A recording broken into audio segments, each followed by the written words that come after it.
Don't you think golf gets overcomplicated by people who are not doing things in your best interest? I think so. I find golf is like a martial art. Not that I've ever done a martial art. You're going to have to learn a few basic moves, maybe 6, 7 basic moves, and you're going to have to perfect them to move up to the highest category of belt. On the tee ball, our number one objective is to get it in play. After that, we want to set up the shot to a distance we want into the hole. That's when you start moving up the belt categories. I'm going to hit a driver here on the left-hand side because it's far from the water. As I get more confidential, I can hit it closer to the water. This has gone 360 yards because it's very firm. They haven't had rain here in a while, very hard. So we take advantage of that, not expecting it, but sometimes it comes. We are in the fairway here, very firm. We need to have a low bounce wedge. I can't use a high bounce wedge because the bounce of the bottom of the club is going to hit the turf and skim through, and I'm going to teat the ball. So I've got my 60 degree with a low bounce, and I've got 60 yards. This is going to allow me not to bounce off the turf and get a nice, beautiful strike. Part of your pitching game in the martial artistry is to get the ball closer to the hole after your shot. This is a very big proximity to the hole from 60 yards, but I know that I have trouble from that distance, so I just ensure getting it on the green, even if it's long. I don't want to leave it short and leave it double chip, so I don't get greedy. I just get it on the green. Once we get more confidential getting the ball on the green, that's when we can really start trying to get it closer to the hole. But that does take a lot of practice, and that's all it takes in any of these categories. Practice, practice, practice.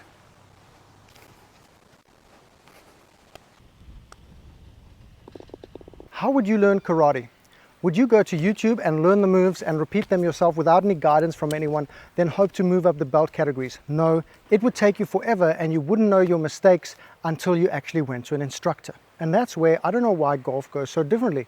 A lot of golfers think that they're going to work this game out, the mechanics of it, via videos on YouTube and instruction in magazines without any knowledge of the golf swing, thinking they're going to piece it together like this and become pros. It just doesn't work like that. You want to find yourself a dojo.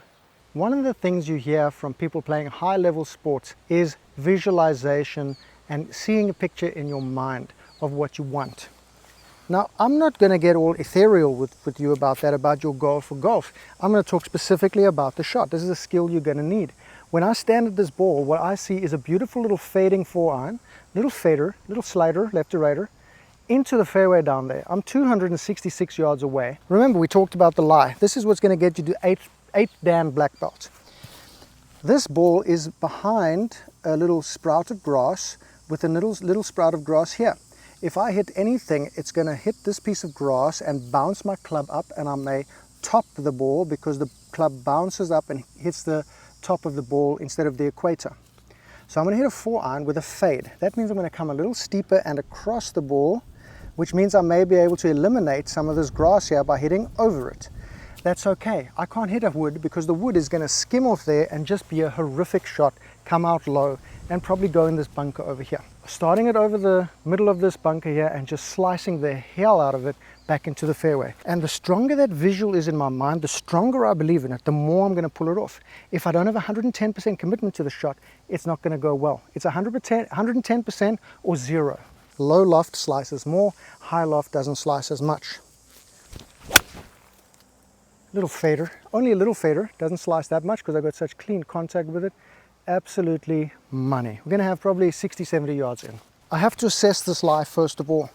If I take my 60 degree here, I'm not going to get the ball there. I'm going to have to hit it very aggressively, and then I lose control.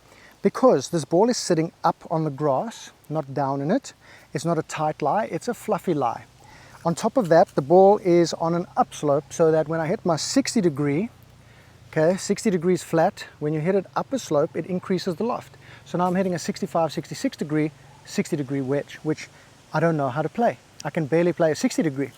So what I have to do is take something with more bounce, my 56 degree, to get into that fluffy lie, which is going to get the ball into the air easier without getting it too high on the club face. When you have too low bounce, oops, I just touched the ball. When you have too low bounce, it's going to go under the ball and you're going to hit the top grooves. When you have some more bounce, it's going to go under the ball and bounce up through the turf, giving you a much more centered strike. And with a 56 degree, it's going to increase the loft to 60, 61 degrees, which is money.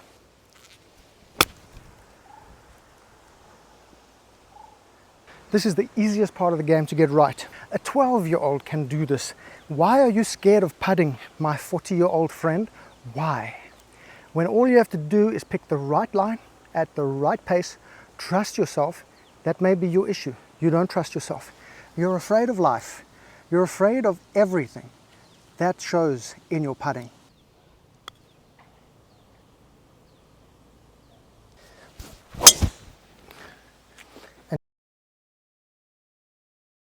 The course is running very firm, and that new 8.5 degree head replacing my 10 degree head, it's a Ping G400 LST, has made all the differential.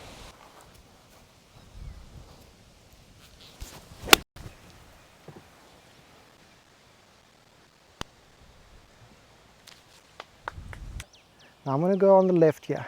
It's going to be a little faster, a little drier. Down grain. Grain is going to push the ball in left to right at the end. Oh, you mother-loving creature. That was such a good putt. Wrong line. The pin is blowing that way. I can't feel much wind here because the trees are blocking it, so I can see the pin moving 90 degrees to the left.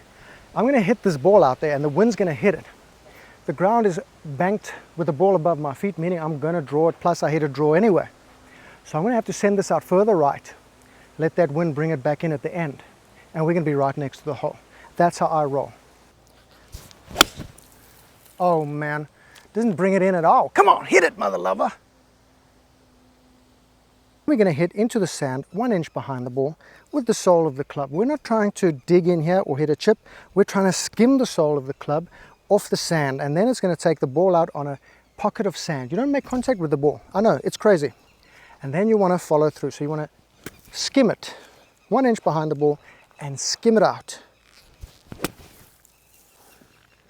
Just like that. Absolutely money. Okay, version 1. Kitwa lai sai na.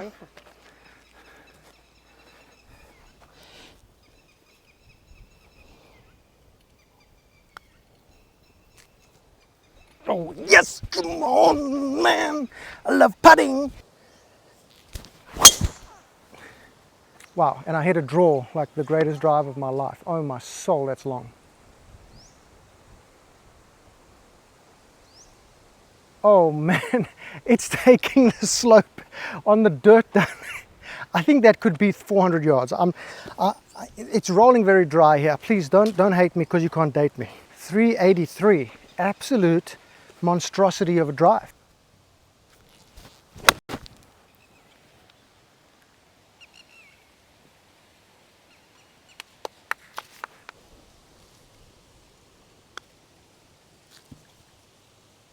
Oh, too much pace. 5.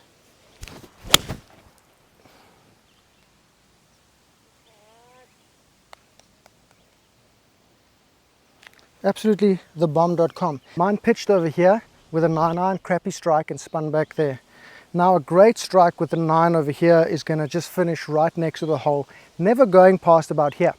But if I hit the 8-iron, it's going to go past here with a perfect strike, hit this down slope and come and roll down here to the fringe. And what that leaves me is a putt that's going to break big time left to right on a side slope. Now I have a bit of a makeable putt. It's up the hill, which means it's going to cut out some of the break. Won't have such a big slider. And not the best.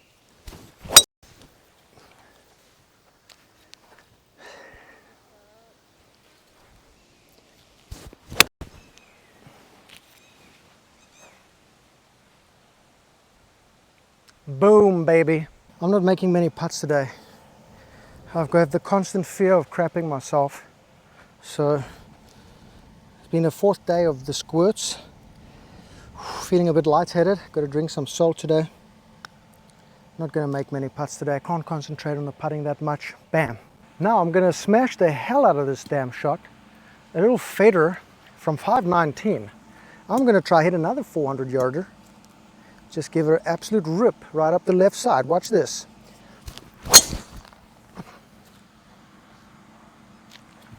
Man, that is huge. Whoo! Not gonna feel my lower back tomorrow. Who needs one? Quick one for you players. I know this is unrelated, but it may help some of you. I went to a physiotherapist trainer who trains people for rehab. And what I discovered, all the damn lower back pain I've been having for the last years has got nothing to do with my lower back, has got nothing to do with anything except my tight hip flexors, because they connect to your lower back.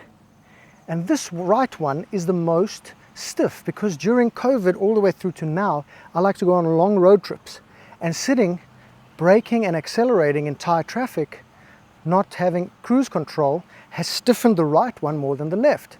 So my right side back, I used to go get dry needle, take out the knots, and we'll be back there again in 4 or 5 days, because this hip flexor is very stiff. It's stiff again now because I haven't been doing my exercises, but I would highly recommend going to a physio trainer if you've got lower back pain or hip pain. They're going to sort you out and give you rehab exercises or do them with you for an hour at a time.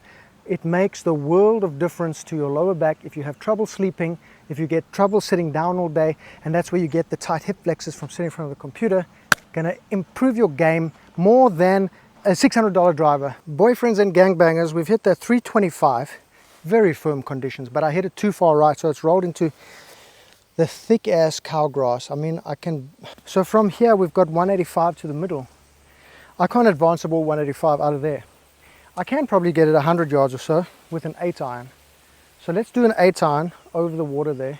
It's just the luck of the draw shot though. At best 140, at worst we want to just clear this hazard in front of us 90 yards or so. When we look at the lie, we have to really think, can we get anything on the ball? I don't see much contact with the ball here, so this is a high risk shot, but I've got to believe that I can get enough on it with my power. And there we go, knuckleballed right out there, and that's going to roll because there's no spin on it. Actually, damn, green side on the right side.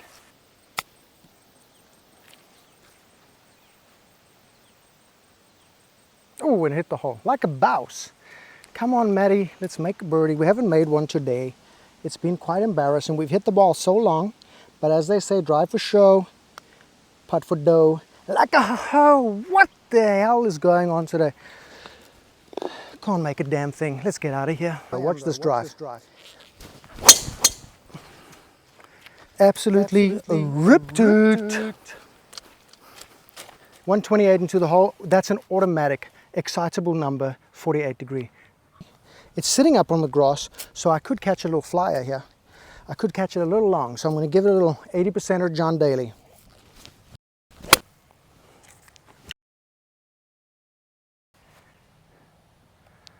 Yep, flyer. So it's landed and bounced real hard instead of spinning. That ball pitched in line with the hole, actually ran through the entire green because of that low spin. That's going to be the big difference when you start to understand the lie. I knew it was going to happen, that's why I went for the 80% shot. That 80% shot struck really well, it goes quite far. We're going to putt this one from off the green because I do like to putt from the rough. We're just going to give it a whack. Give it a whackadoo. Get it up to the hole, into the slow grass. That's that grass on the green. It's like an overgrowth of zoysia or something, maybe a different grass. And just tap it in, we make another par. I think that's 9 straight pars for level par golf from the tips like a bouse. Check this video out to be better. I promise, follow me, you're going to change your life. You're going to be a great golfer. Maybe one day you go pro.